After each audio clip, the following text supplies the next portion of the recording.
Откако Грција ја призна Северна Македонија, тоа ќе се одрази во секое официјално споменување на државата, најави портпаролот на грчката влада и министер без ресор Димитрис Дзанакопулос. Во следните неколку дена, Министерството за надворешни работи на Грција ќе испрати известување до јавната администрација, со кое ќе ги информира за промената на името во Северна Македонија.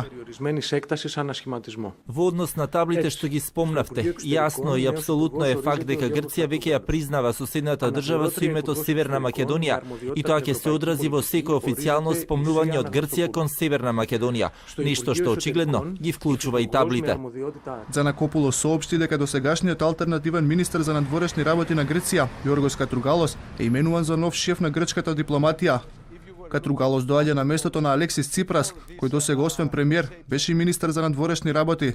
Министерството за цивилна заштита на Грција веќе објави оглас со кој се бараат лица со познавање на македонски јазик за вработување во Националната агенција за разузнавање. Одделот за преведување, толкување и сослушување при агенцијата вработува 56 лица со познавање на англиски, француски, германски, шпански и, како што пишува во огласот, македонски односно јужнословенски јазик.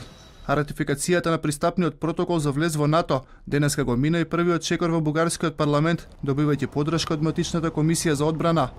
Председателот на комисијата во своето излагање порача дека Бугарија пред 27 години прва безусловно ја признала Македонија под нејзиното уставно име како самостојно и независна држава.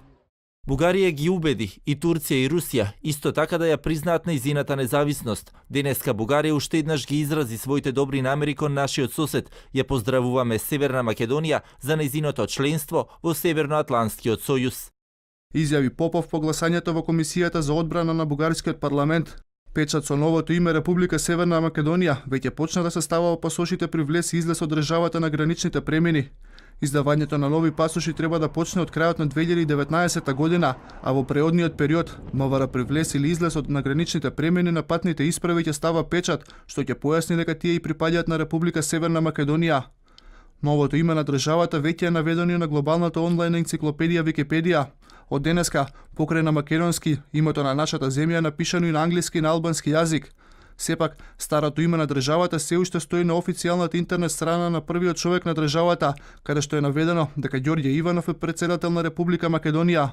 Во агенцијата Франс Прес на новинарите им дали насоки освен официјалното име Северна Македонија, како придавка за државата да се употребува терминот македонски.